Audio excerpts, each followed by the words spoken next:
धुळ्यात मतदानापूर्वीच खळबळ, देवपूरमध्ये शेकडो मतदान कार्डांचा साठा सापडला।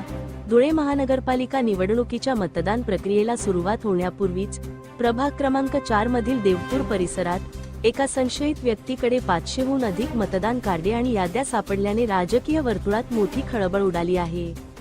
एमआयएम पक्षाच्या कार्यकर्त्यांनी या हालचाली टिपत संबंधित व्यक्तीला पकडण्याचा प्रयत्न केला असता तो संशयित मतदान कार्डांचा बॉक्स सोडून पसार झाल्याचा दावा करण्यात आला आहे।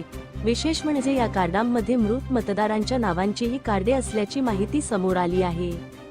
बनावट मतदानासाठी हा प्रकार केल्याचा खळबळजनक आरोप एमआयएमचे नेते इर्शाद भाई जहागीरदार यांनी केला आहे। इर्शाद जहागीरदार यांनी या प्रकरणावर तीव्र संताप व्यक्त करताना म्हटले आहे की निवडणूक आयोग आणि सरकारी यंत्रणेच्या संगनमताने सत्ताधारी राष्ट्रवादी काँग्रेसच्या कार्यकर्त्यांकडून हा निवडणुकीत घोळ घालण्याचा प्रयत्न सुरू आहे।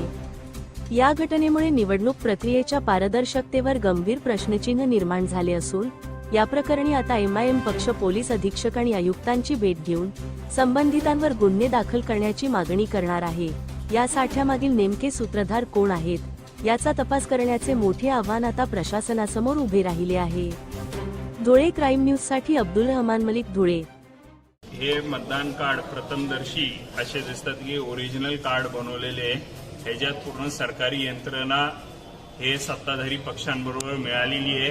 हे प्रभाग क्रमांक 4 मधले आमचे उमेदवार आहेत, त्यांनी हे मतदार कार्ड जे पोस्टमॅनचं काम आहे की ते मतदारांपर्यंत पोहोचवायचं, हे राजकीय पक्षाचे कार्यकर्त्यांपाशी हे भेटलेले, राष्ट्रवादी काँग्रेस पार्टीचे कार्यकर्त्यांपाशी हे फॉर्म भेटलेले।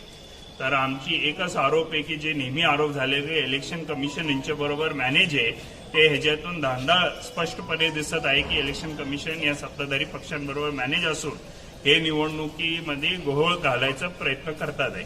माझा सर्वप्रथम प्रश्न आहे की जेव्हा इलेक्शन कमिशनचे एन्व्हलप्स जर प्रायव्हेट माणसापाशी भेटतात तरी इलेक्शन कमिशनचं साफ फेलियर आहे। स्टेट इलेक्शन कमिशनरनी जबाब द्यायला पाहिजे की हे कार्ड कसे गेले, जी सखोल चौकशी व्हायला पाहिजे।